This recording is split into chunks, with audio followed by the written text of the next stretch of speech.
Swagatam Krishna, Sharanagatam Krishna. Swagatam Krishna, Sharanagatam Krishna. Madhura Puri Sadana Mriduvadana Madhusudan.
Asato ma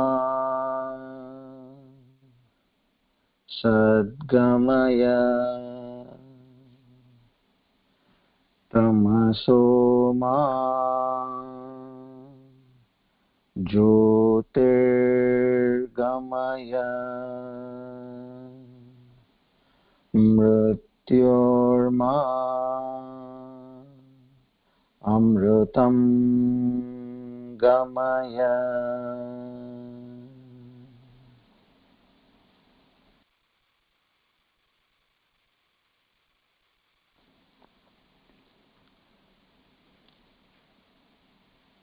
Sahana vavatu sahanau bhunaktu sahaviryam karavavahai tejasvinavadhitamastu ma vidvishavahai. Om Shanti Shanti Shanti.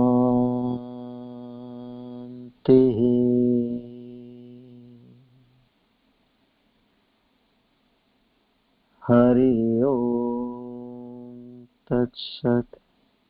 Shri Chinmaya Sadgurave Namaha. Shri Krishna Arpanamastu.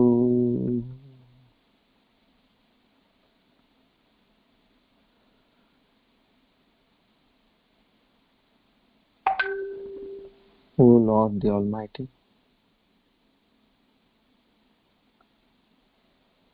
we offer our sincere prayers to seek your blessings, your mercy,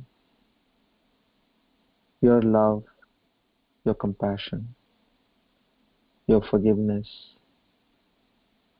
and your strength and fortitude. Our salutations to the entire Guru Parampara. Om Tat Sat.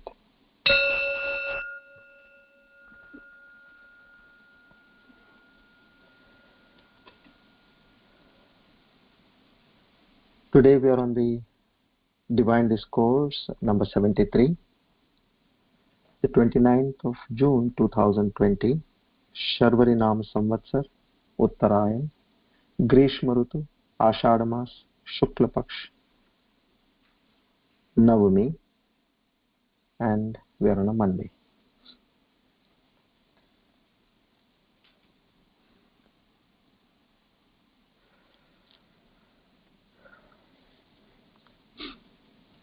So, well, in the last couple of discourses, we learned quite some interesting facts of various other aspects of spiritual growth. So, wherein we wanted to actually see how we can combine our spiritual studies and make use of the knowledge of science in terms of bringing a greater outcome in ourselves. One is being convinced about what we are doing, and two, knowing exactly like how the whole process works rather than just doing something abstract. So we went into the details of how our brain works, how many neurons are there in the brain, what is this subconscious mind, what is the conscious mind, how to tap into the resources of the subconscious mind, when would be the best and most ideal time to tap the subconscious mind, and how one can make their spiritual sadhana into a more overwhelming act by using these techniques. And these techniques of the subconscious mind are not limited only to your spiritual sadhana. Anything that is disturbing you in your life, be it your health, your relationship, your money matters, your day-to-day issues, whatever it can, you have the power now to change things by using the power of the subconscious mind. So we learned all that, and then we all made a resolve that for the coming Guru Purnima we need to have our plan all chalked out as to how we are going to gear up with our sadhana and Shuddhi process. I have received a lot of messages from various sadhaks. Now I see that everybody is geared up to take up big leaps, and I'm quite surprised that all of you have taken things so seriously. And having learned this, I'm quite sure that we will all succeed in our journey, because what is important is our endeavor and our submission. So now that we recited the first shloka where we spoke about moha, the wrong understanding of our own self, our people around us within the family and friends, and the world around us, we have sent a subtle signal to our mind and brain that I want to get out of this. I want to become a better person. And then we also have made resolve in terms of surrendering to the Lord. I hope now the 7th verse which I have sent a recording is very clear in terms of how you could move ahead with that in by hearting. If there is any doubt, please text me whatever you have doubts with that in that regard. Now here what we are doing is we are primarily sending another signal to our subconscious mind that yes, I am surrendering to the Lord. Now it's up to the Lord to take care of me and my issues. How He paves way, now that is all His game. We have just surrendered. So moving forward on this, let's do this exercise for some more days, and then I'll come with the 3rd verse and the next concept as to how we can make ourselves better. Okay. So now coming back to where we had left. So we are on Karma Yoga, chapter number 3. We had finished the verse number 39. Okay. So I'll just take you a few verses backward and give you a summary of what all has happened. In verse number 36, Arjuna asked Krishna, he addresses him as Vrishni. Vrishni is the dynasty to which Lord Krishna belongs. There he says, "O Krishna, why is it that a person is, without his knowledge, gets into committing sinful acts? He doesn't have an intention. He's not even having a prepared mind, but somewhere from somewhere within, a forceful desire creeps in and he commits a sinful act. Please tell me, why is this happening? Now here in verse 37, 38 and 39, what we understood? Lord says, "Hey Parth, it is that lust, that desire and desire alone which is the root cause for all your actions and primarily your sinful actions." How this is coming? From a desire within. Now where does the desire come from? The desires come from your Karan Sharir. We discussed about that, which we have not gathered over a period of one life. This Karan Sharir, your causal body, has the impressions of all the tendencies and actions you have done in the past several hundreds, thousands and millions of lives. All that has come as a package. And now your human birth as a jiva is to basically exhaust those vasanas. That is the very purpose of your human birth. So accordingly, based on your vasanas, a body is given to you. A human birth is given if the vasanas are in tune with the human body. Otherwise an animal birth would have been given, or a bird or an insect or a fish or whatever it is, based on the vasanas you have created. So these are the source or the main projection centers. Bear this in mind, he says, Arjuna, this is where it is coming from. And what happens if now these particular actions, they do not, or desires do not get fulfilled? It turns into anger.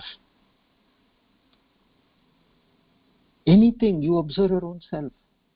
And the intensity of the anger is directly proportionate to the intensity of the desire. Anything you desire most, it could be a person, it could be an object. If somebody comes in between, your anger is directly proportionate to the intensity of your desire. You don't want anybody coming in between, because you have a desire, you are not able to get it. How come you are coming in between and stopping this? Who are you? Why are you doing this? And it comes as an anger. So one of our dear students, she was mentioning that in her Shuddhi, she wanted to basically look at anger as one of the prime aspects, which she says it is beyond an extent. So now let's go back. We're discussing on at the same frequency and level. So you get angry, and we know the reason we get angry is because of the desire which is interrupted. And where does the desire come from? The desire comes from, let's not look at the Karan Sharir now. Let's look practically. The desire comes from attachment to any object, person, situation, whatever it is. Now, how does attachment come? Or what causes attachment? Constant thinking of a person or an object causes attachment towards that object. So if you have to strike anger or chop off anger, you have to come backwards. You have to come to the point where any thought which is coming to you, before it has become attachment, and from attachment it becomes desire, and from desire you get anger. And you know the other effects also. Anger, along with it you get jealousy also, because somebody else has got. If this desire is met, you get greed, you want more. But life is not that easy. You won't get everything again and again and again and again. At some point there is a break or a stop to what you're getting, and that's the time when it converts into anger. So going backwards, attachment, and attachment is created by the continuous thinking of a particular object or a person. And now what is the root cause? Your constant thinking of that person and object. So there what one has to do is, one has to be clearly vigilant of what is happening. Always watch your mind. Keep a watch on your mind. When you start observing your mind and you know that this thought is coming again and again, and I am, by the thought being further materialized into my thinking, it is creating attachment. So there you need to stop. If you allow a thought to come again and again, you know the consequences. The extreme consequences are anger, greed, jealousy. So here what one has to do is, one has to take the support and help of something which is greater. That thought comes, immediately tell your mind, this particular thought comes, I am going to start chanting. Just switch. I am going to start chanting Om Namo Narayana, Om Ganeshaya Namah, Om Namah Shivaya, Om Durga Mate, whatever you want. Simple Lord's name. Immediately substitute it. Cut it off. See, if a tree is giving beautiful flowers, those flowers did not come at the branches by, say, the caretaker or the mali. He went to the branch and he was putting water on the branch. He put some fertilizer on the branch and some nice manure on the branch. No. Whatever is happening at the root level, which is, he is giving all that water, manure, supplements, everything at the root level. So this flower which is showing you on this branch of a particular tree which has blossomed beautifully well with all fragrance, it has traveled right from the roots. We should not forget that. It has a journey.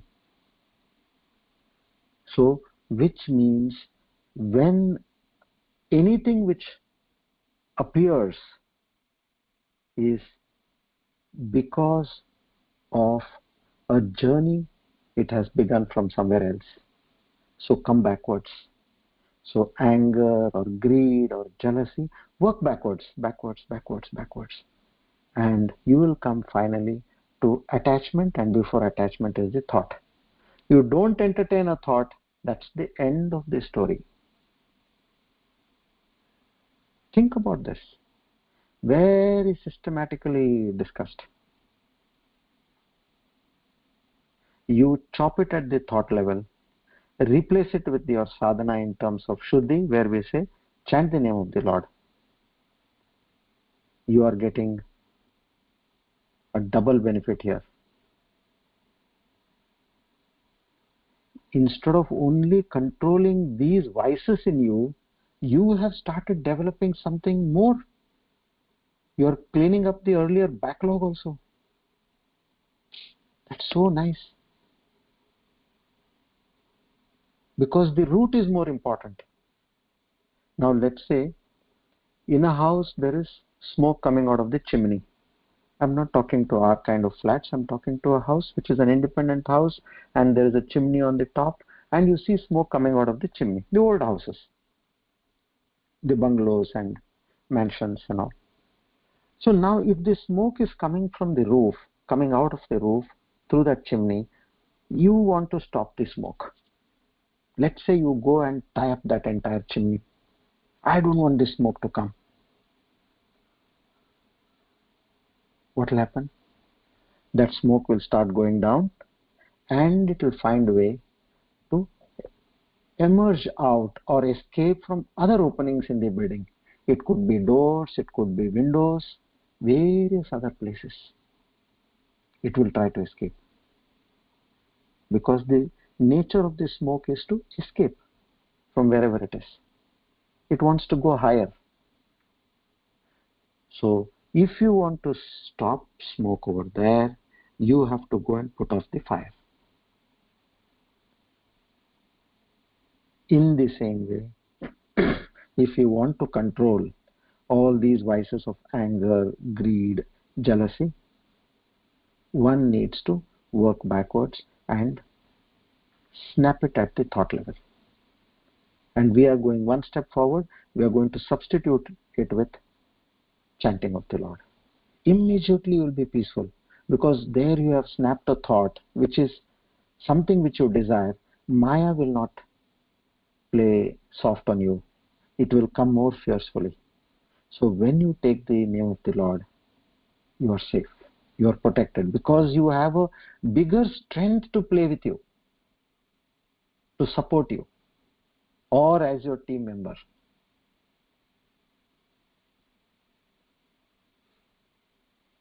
Okay.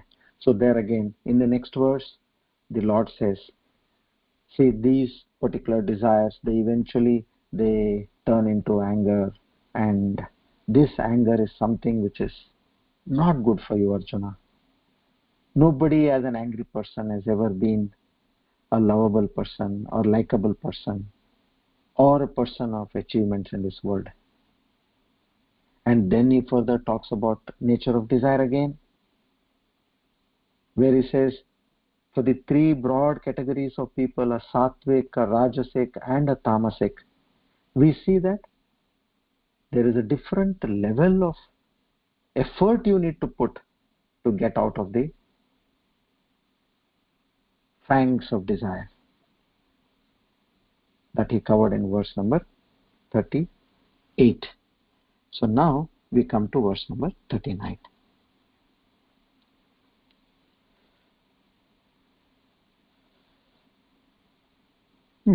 Okay, 39 also we have covered. Yeah. So there what he says in 39, he says, Arjuna, this desire is again, it burns like fire. Inexhaustible fire. And what does it do? It's an enemy to your intellect. It makes you angry, and once you are angry, you don't know what you're talking. You will be behaving absolutely nonsensical. And that is where you will see that things go much worse with whomever you're dealing.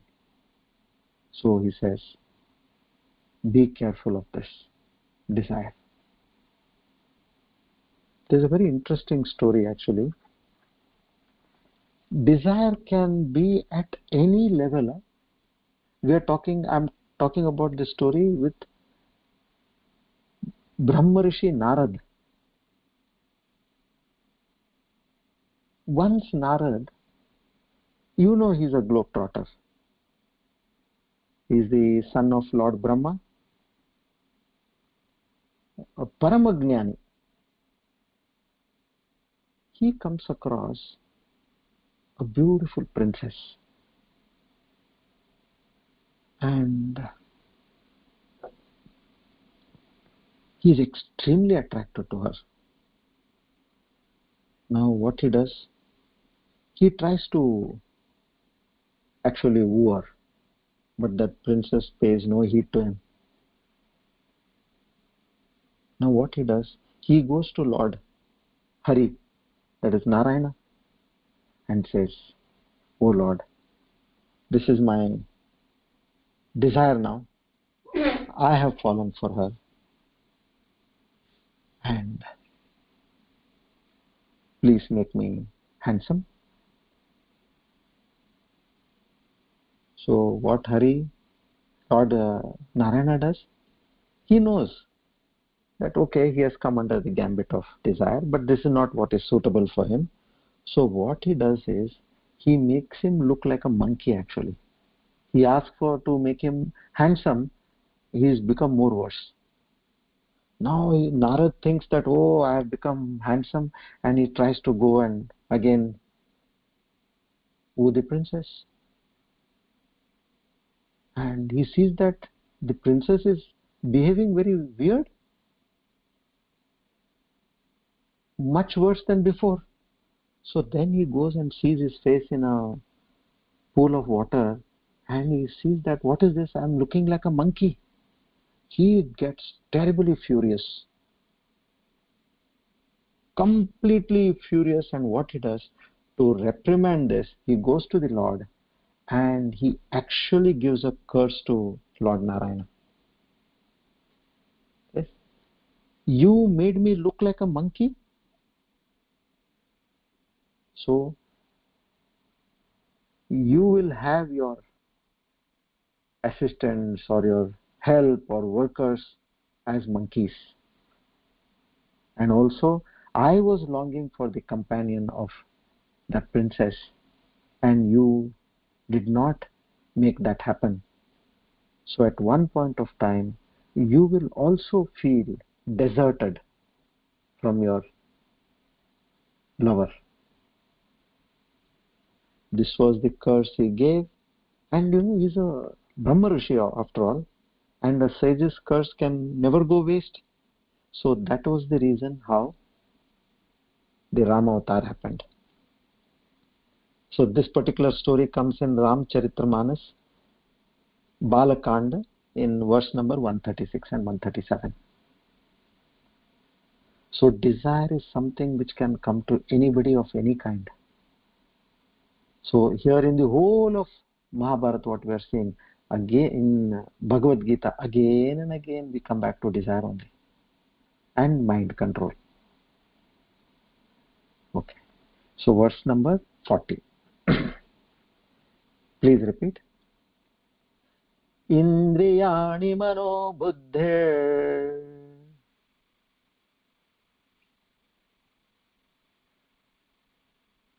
asyadhisthanamuchyate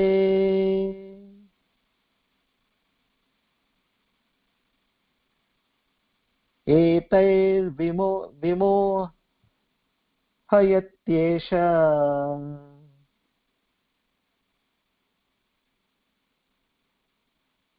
jnanamavritadehinam.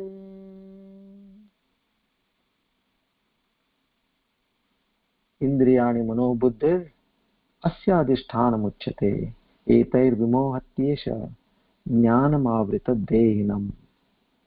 Indriyani, senses, manaha, mind, buddhir, buddhi, uchyate, are supposed to be what? Adhishtanam, the residing place of what? Asya, means of this desire. It is a residing place. What? Indriyani, mana and buddhi. And having been a residing place, etaihi, by these, he says, avrita, it is enveloped or it is clouded.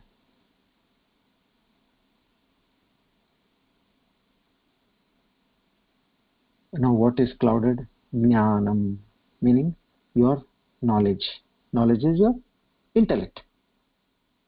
And apart from that knowledge being clouded, vimohati, vimohayati, means it is also deluded. What? Dehinam, your soul. This is what happens to you, Arjuna. Understand? The senses, the mind, the intellect are all this nice breeding places for desire. And staying here, residing here, without your knowledge, it is hiding here.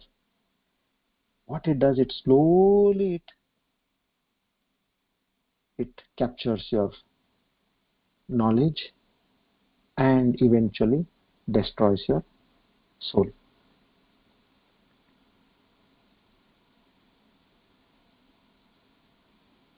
You have seen how these Dawn operate, no? These big gang leaders. They don't stay at one place. They have many addas, places of residence. And they don't have one phone also. They have several phones, several cars, several people. Everything, meaning you can't pinpoint and say this is person staying at so and so place who has a mobile number and mobile of so and so and who drives so and so car.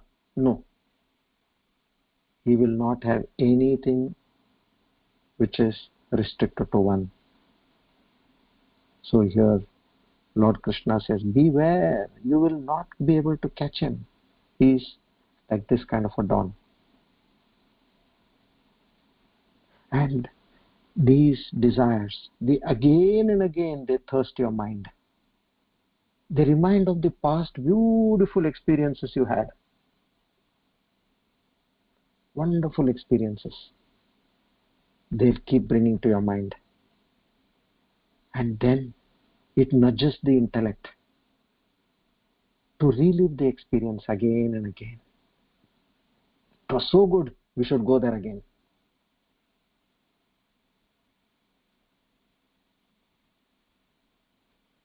So here the Lord says, the senses, the mind, intellect are all given by God, and the sole purpose is God realization. What is it you are doing? He has given you a challenge. He is openly telling you, I have also given a challenge for the weak who will fall for their senses and they will get going down the drain. But only for those few, rare few, selected few, I give this knowledge. Catch hold of this. Don't leave it. Because there are so many people, even after listening to this or understanding this, they stop midway. Or they don't even follow anything.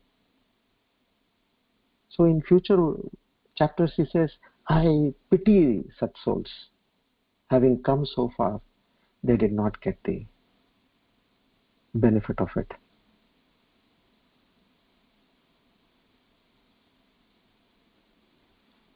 See, out of common sense, anything which is beyond our understanding or intellect, beyond our intellect, what we do? We consult the right person, isn't it? Now let's say you have pain in your chest. What will you do? You will go to a heart specialist because he has a higher intellect than yours to diagnose what has gone wrong. If somebody, you are traveling on the road in your car and somebody hits your car, okay, and then he sends you a notice of damage, what will you do? You will go to an advocate, obviously. You will not give him a reply on your own. Why do we do that? Because you know that this is something where there is a person who is intellectually better than me, who has knowledge in this area, who can address this more efficiently. You go and say, Vakil Sahib, this has happened. How do I deal with this? Now the advocate will tell you, okay, you have explained, don't worry, I'll give him a rejoinder, whatever notice he has sent. And then when you stand in the witness box, you ensure that you say A, B, C, D, E, F, G, H this way. Don't say anything else. If anything else is asked and you can't understand, which is not coming under the purview of what I have told you, just say silent. I'll take another date. And likewise, you understand everything properly, whatever the advocate has said, and then you go and stand in the witness box and you properly reply. Now the person on the other side, the advocate cross-examines you. You have answered absolutely well because you are guided properly by somebody, you have practiced it properly, and eventually you deliver it properly. What happened? You won the case. Now you see the other client is asking his advocate, what is this, advocate? You told me that we have a strong case and we will win. So the opposite side advocate tells his client, you know, how much ever I tried to twist him, but he did not budge. He was well prepared.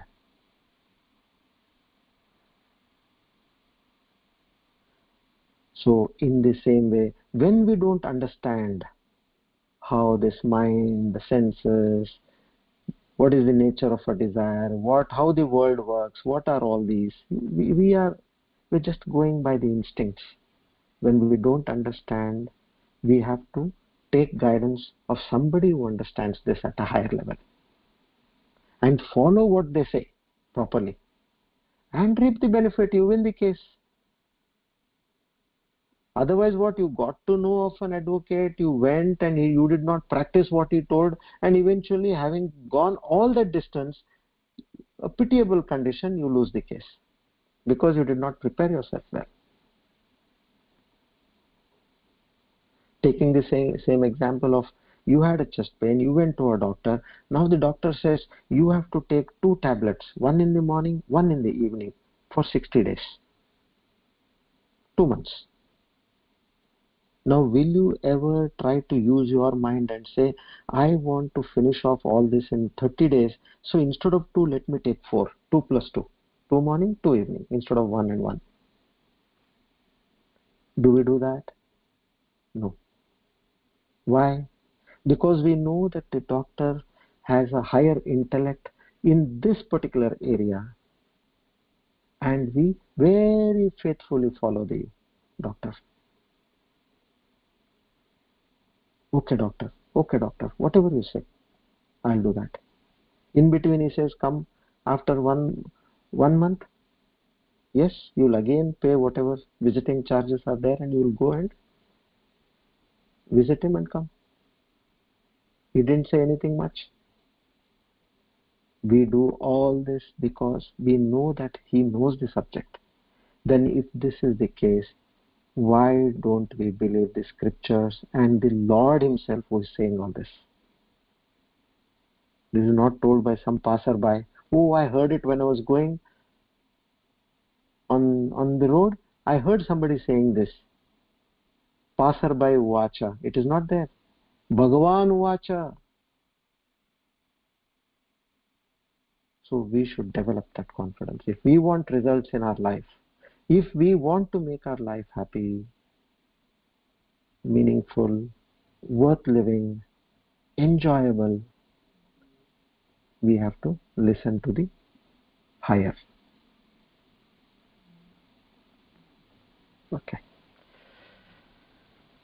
Okay, now tomorrow we have the login, where, as I told you, we'll all be moving to the YouTube platform.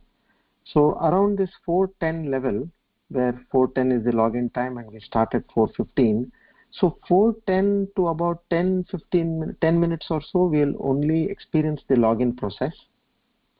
Everybody get a feel of entering that platform. I will be sending a link at 4:10 exactly, a WhatsApp link on the Imbibe Gita and Revel and Bless, that particular group. So you have to just click on that and you will land on the YouTube platform.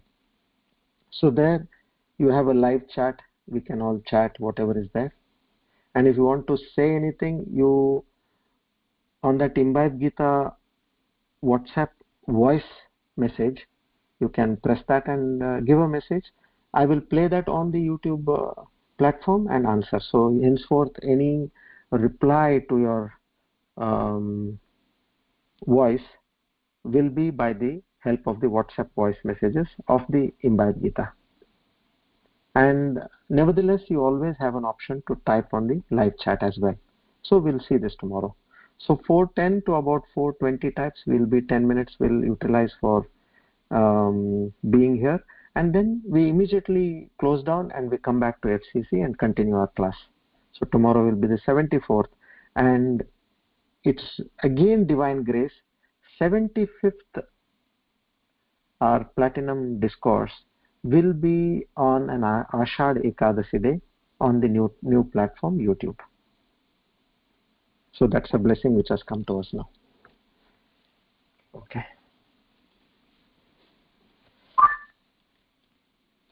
And all those who have still not made their charts, we still have time, but try to speed up on that. If you all have any doubts, please contact and clarify your doubts.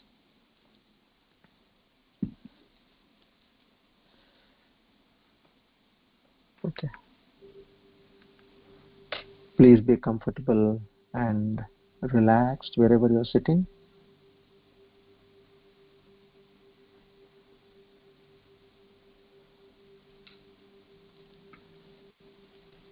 Head, neck and spine in a straight line.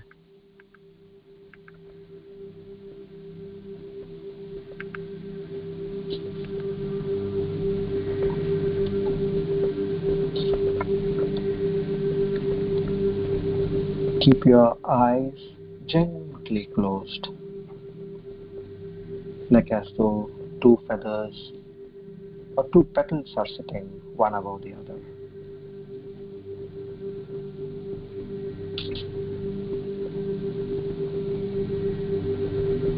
Now, initially, we'll energize each and every part of the body, part by part, rejuvenate, revitalize, taking the help of the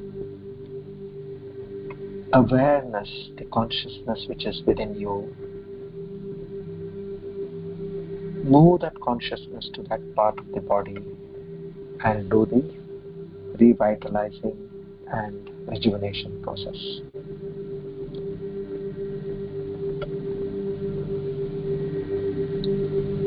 We are all very well comfortably seated.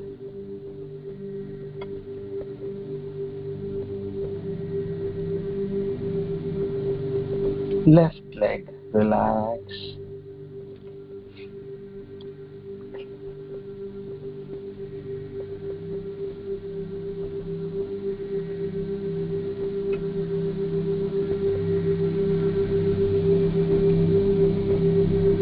Move from your foot slowly higher. Calf, your knees,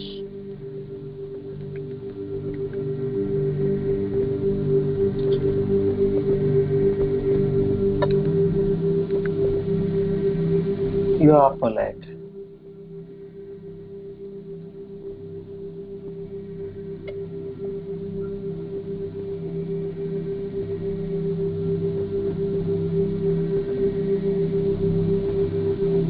Right leg relax.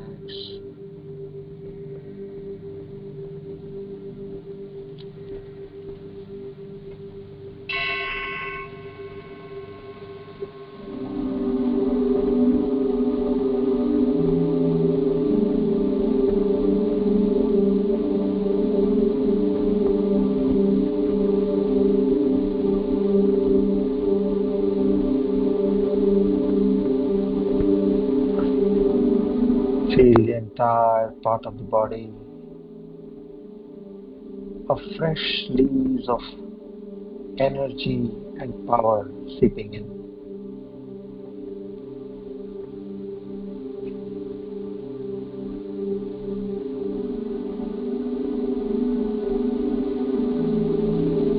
Relax your waist,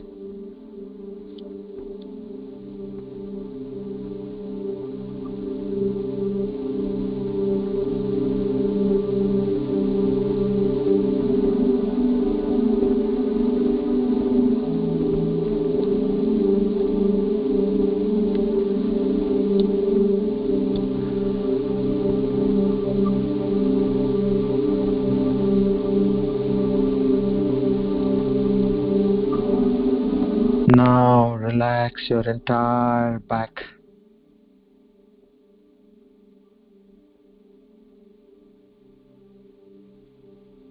including your spinal cord.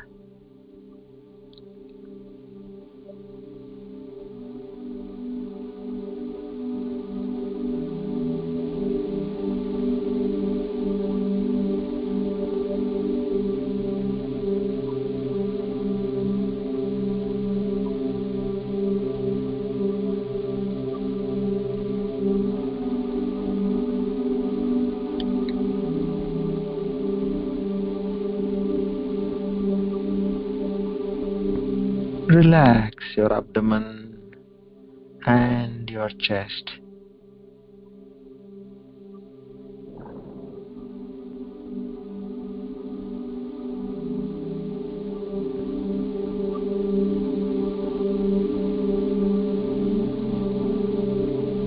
Visualize all the internal organs of your abdomen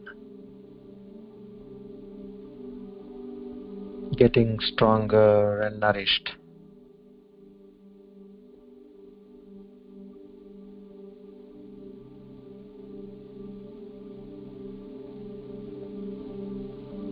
And slowly you're moving upwards.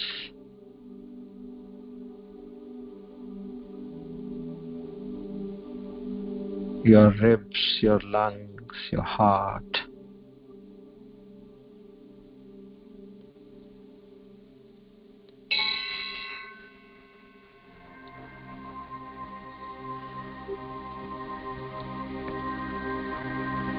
Relax your left hand.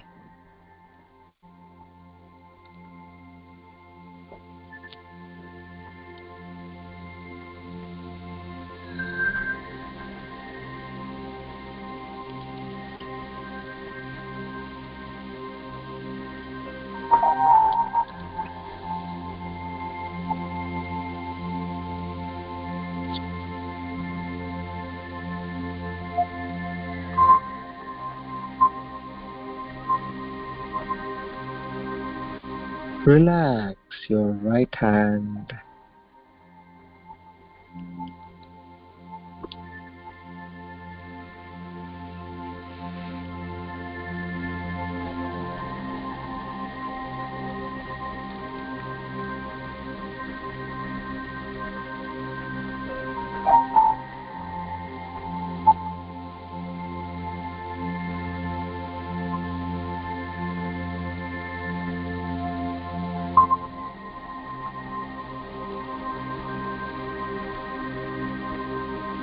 Relax both your shoulders and your neck.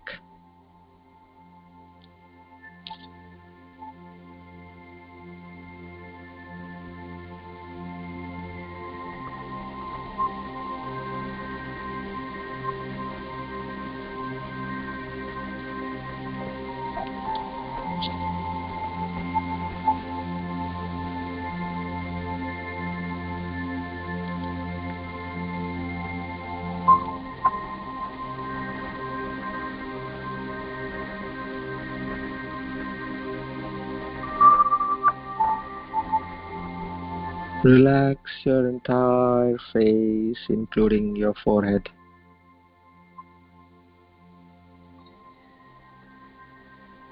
Gently stretch your forehead.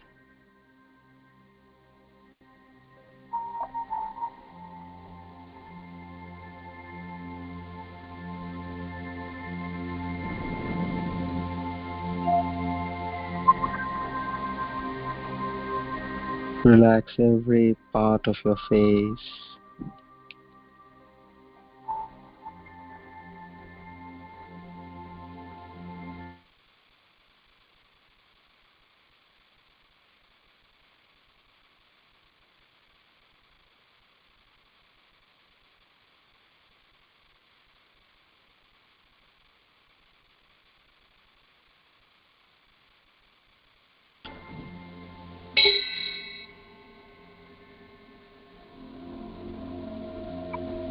You are breathing normally.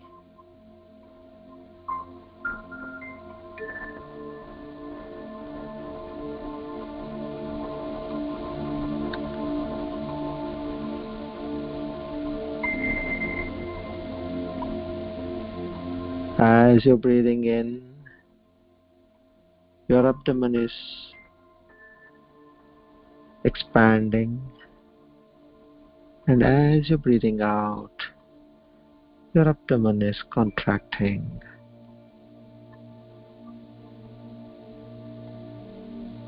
Focus on the movement of your belly button.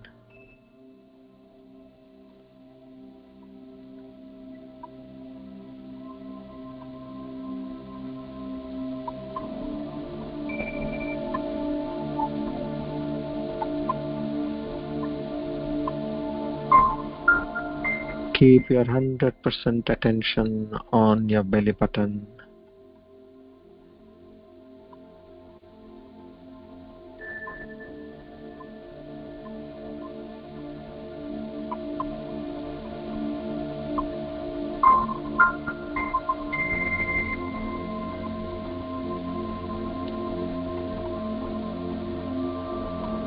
Every breath you take and you give out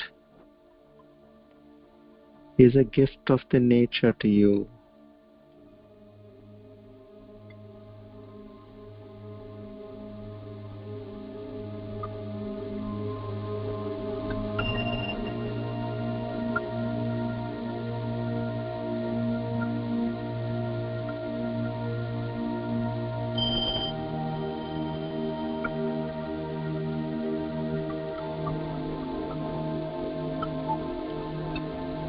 Now slowly shift your attention, focus to the breath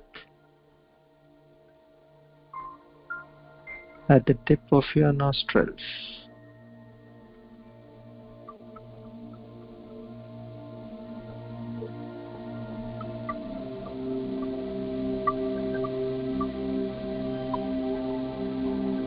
Feel the breath gently going in and going out.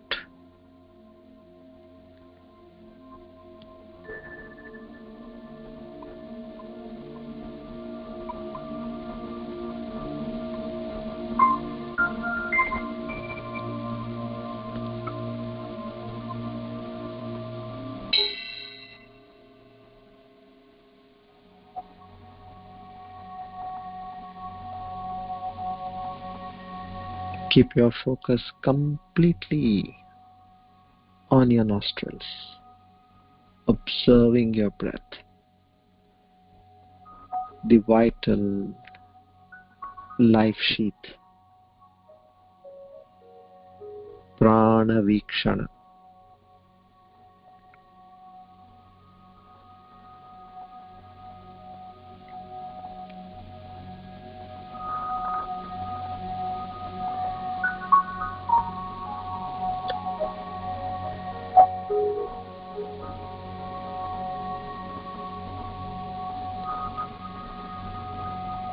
Now your mind is completely relaxed.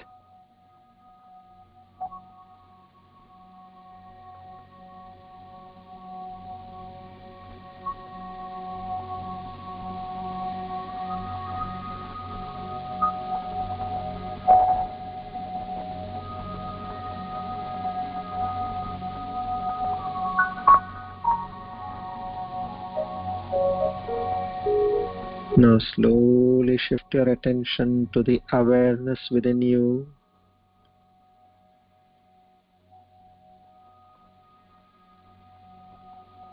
That consciousness within you.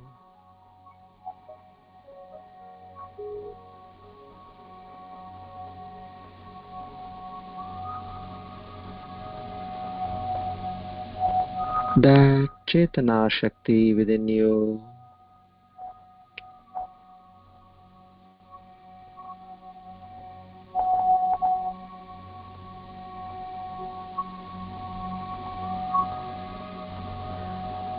And know that you are not the body, not the prana,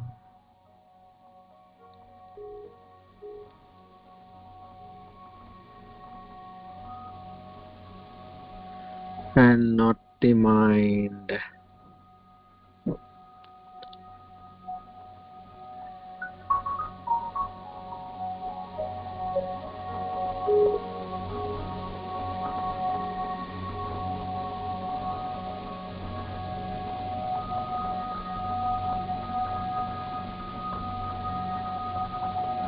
Now let's use the power of a mantra and energize our entire body and mind and soul.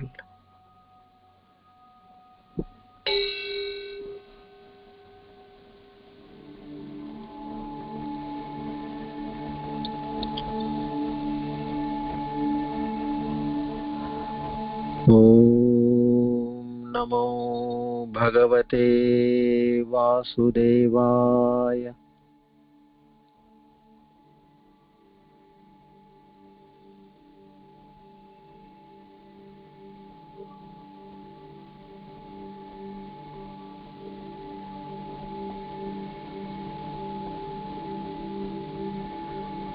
Om Namo Bhagavate Vasudevaya.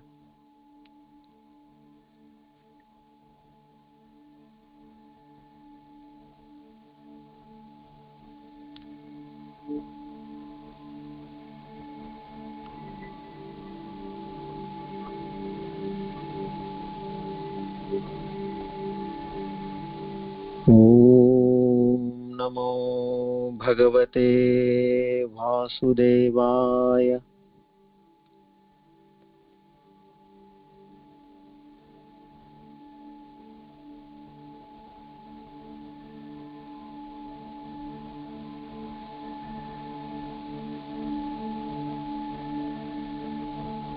Om Namo Bhagavate Vasudevaya.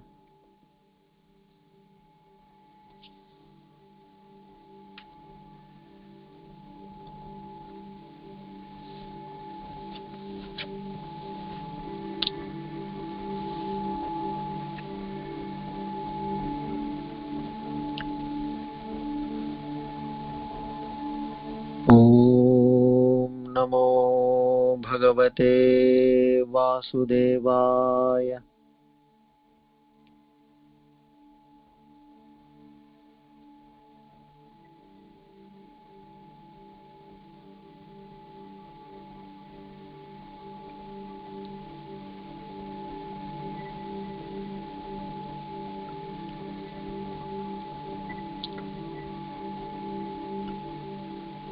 Om Namo Bhagavate Vasudevaya.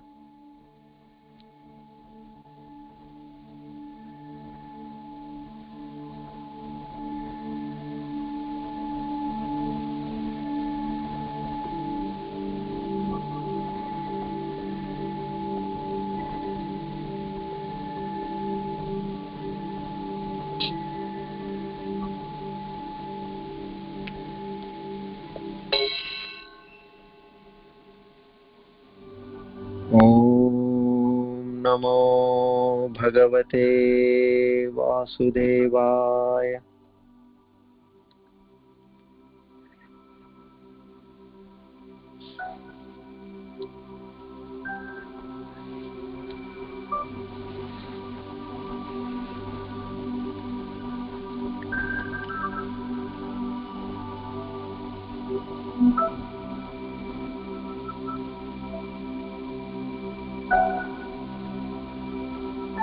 Om Namo Bhagavate Vasudevaya.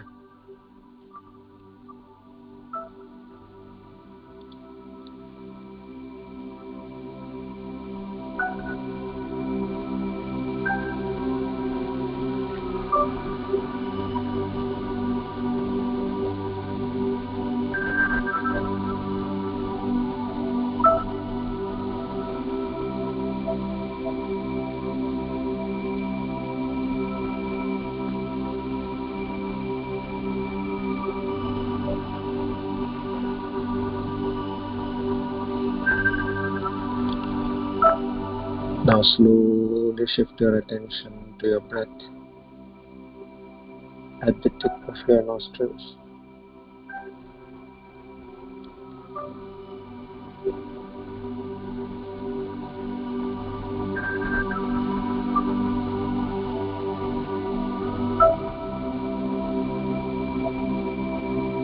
Your body and mind is now completely relaxed and energized.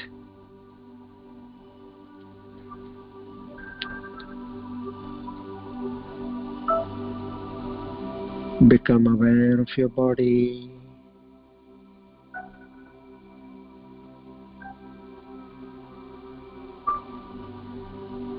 Become aware of where you are seated.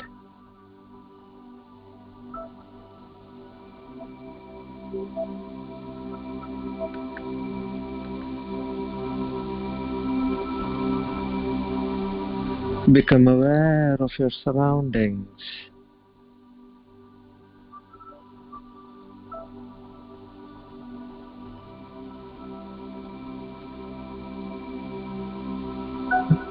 Now slowly rub your palms.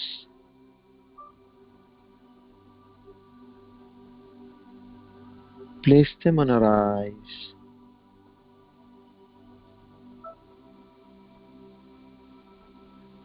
And slowly open your eyes.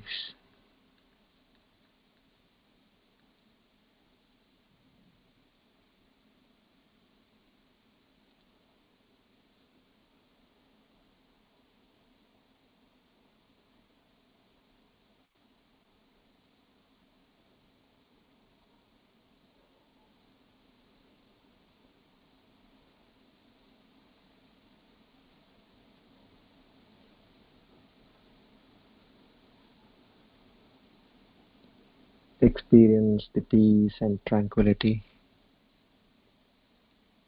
within your body and in your mind.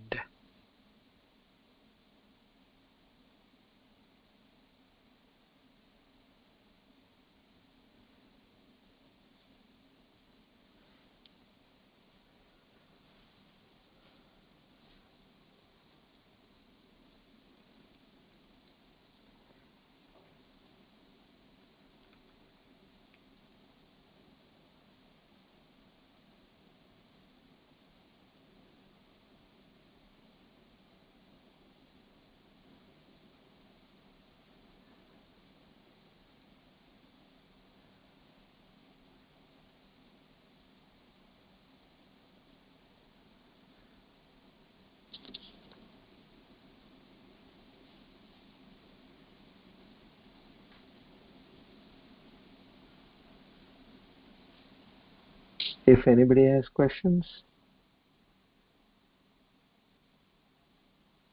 please type them.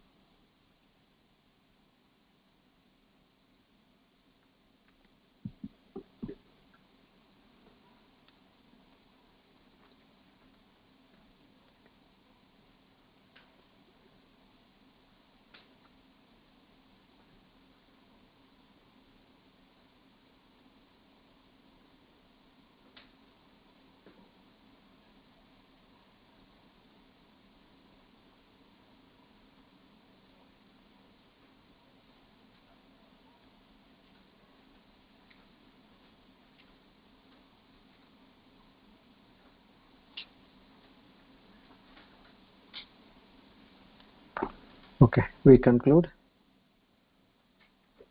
Om Purnamada Purnamidam Purnat Purnamudachyate Purnasya Purnamadaya Purnamevavashishyate. Om Shanti Shanti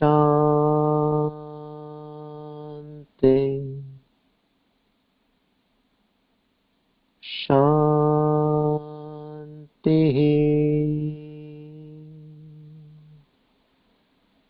Hari Om Tat Sat. Shri Chinmaya Sadgurave Namaha.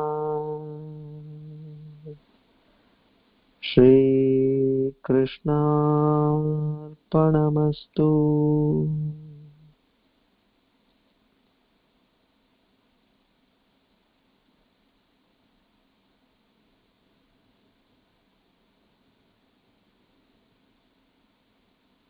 Our most revered and humble salutations to the Almighty and to the Guru Parampara for having showered their grace and blessings on us. We beseech in them to be ever kind and compassionate towards us. Om Tat Sat.